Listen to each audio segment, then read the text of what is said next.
Et clap de fin pour la première étape de Coupe de France de Wave Ski Surfing ce week-end à Anse-Bertrand et victoire de Virgile Imbert chez les hommes et de la junior Lou Peter chez les filles, tous deux membres de l'équipe de France. Le résumé de Bruno Panciot-Villon. La finale Open Homme était de toute beauté et de tout suspense.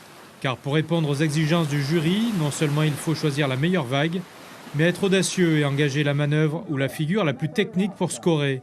Au final donc, est revenu des repêchages, c'est le Guadeloupéen Virgile Imbert, champion du monde 2011 et 2016, ici l'Icra blanc, qui l'emporte. Il devance son compatriote Clément Guilbert, l'Icra noir et double champion du monde des moins de 30 ans. La confiance n'était pas hyper là, mais grâce à ce tableau de repêchage où on peut quand même accéder à la finale même si on a fait une erreur, j'ai réussi à reprendre mon rythme petit à petit et puis là j'ai réussi à vraiment faire exactement ce que je savais faire en finale. Et voilà, j'étais pas confiant au début de la compète pour réussir à faire ça, quoi.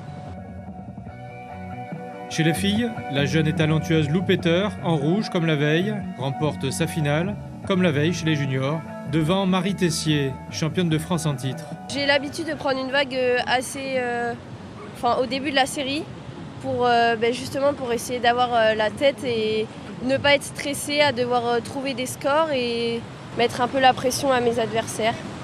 Cette Coupe de France fut de bonne facture, un bon entraînement pour l'équipe de France qui a fait le déplacement et un bon début de préparation pour les prochains mondiaux. On a eu des bonnes qualités de vagues toute la semaine. Du coup, on a fait un super travail avec toute l'équipe. Et en plus, la cerise sur le gâteau, c'est la petite Coupe de France qui compte pour la sélection équipe de France 2022 qui clôture notre stage. Donc c'est parfait.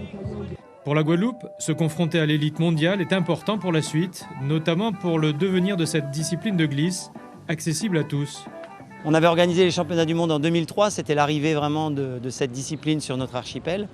Et puis on a pendant après 10 années formé de nombreux pagayeurs qui ont remporté des titres de champion du monde. Et voilà, après la dynamique s'est un petit peu éteinte. Et puis on a essayé de la relancer plusieurs fois. Et là c'est, je pense, un essai qui est gagnant. Prochaine étape de Coupe de France, le 2 avril prochain, ce sera au Sables d'Olonne.